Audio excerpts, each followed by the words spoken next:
欢迎回来，我是莉亚。今天我们来聊的话题就是开心。想象一下，你今天刚刚通过了一场重要的考试，过去几个月来，你一直在准备这场考试，每天学习到很晚，甚至连周末都没有休息。当你终于看到成绩的那一刻，你可能会忍不住说：“我太开心了。”这里的开心就是最基础、最常见的表达。无论是收到礼物，见到朋友，还是完成一件期待已久的事情，你都可以使用这个词。当然，并不是所有的快乐都只是简单的开心，有些时候你的情绪会更加强烈一些。比如你最喜欢的歌手终于要来你的城市开演唱会，而你居然抢到了最前排的门票。这个时候你可能根本坐不住，甚至晚上睡觉的时候都在想着演唱会的事情。在这种情况下，中国人往往不会仅仅说自己是开心，而会说自己很兴奋。兴奋是一种比开心更强烈的情绪，它通常伴随着期待、激动，甚至有一点点紧张。例如很多人出去旅行的时候，旅行的前一晚也会觉得特别兴奋。说到这里，我们不得不提一个非常有中国特色的词，那就是美滋滋。你不用太在意字面的意思，你只需要记住这样一种感觉。比如今天发工资的时候，你发现老板不仅给你发了工资，还给了你一笔非常丰厚的奖金。你表面上可能会觉得很平静，但是在回家的路上却忍不住一直笑。这种偷偷开心、心里特别满足的状态，中国人就喜欢用美滋滋来形容。再比如暗恋的人突然给你发消息，虽然你嘴上说着没什么，只不过是一条消息而已，但是你的心里其实已经在美滋滋了。这个词最大的特点就是它带着一点小小的幸福感，而且往往是自己偷偷享乐的状态。如果说美滋滋是藏在我们心底的快乐的话，那么爽就完全不一样了。中国年轻人特别喜欢用这个词，而且使用频率非常高。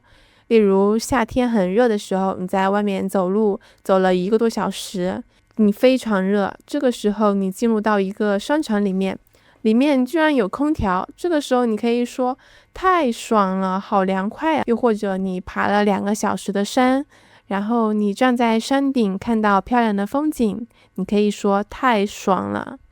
你吃到喜欢吃的东西，你可以说吃得很爽。你看到很好看的电影，你可以说看得很爽。你出去玩体验到了非常不错的东西，也可以说玩得很爽。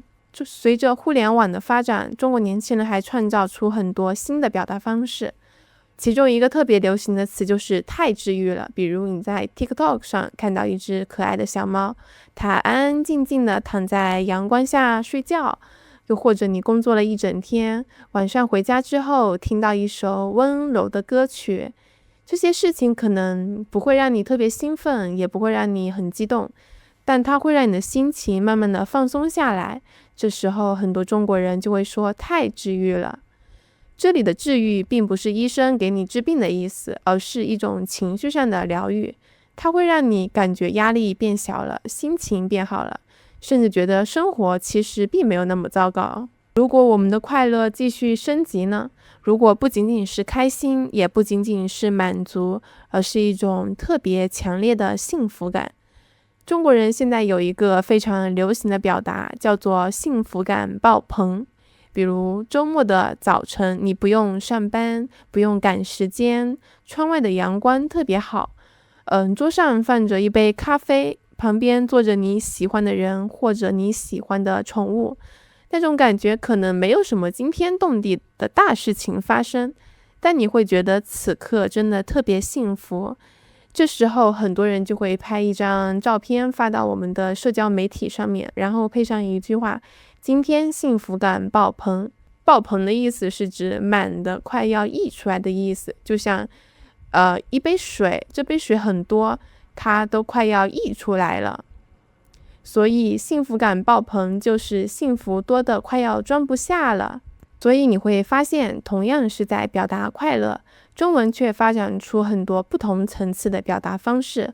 普通的快乐可以说开心和高兴、特别激动的时候，可以说很兴奋；偷偷满足的时候，可以说美滋滋；很舒服、痛快的时候，可以说爽；感到放松和温暖的时候，可以说太治愈了。而当我们的幸福达到最顶点的时候，我们可以说幸福感爆棚。这些词语都是我们实际生活中和在我们的网络聊天里都会使用到的。如果中国人听到你说这些词语的话，肯定会觉得你的中文特别好。那么今天的视频就到这里结束了，我们下期再见。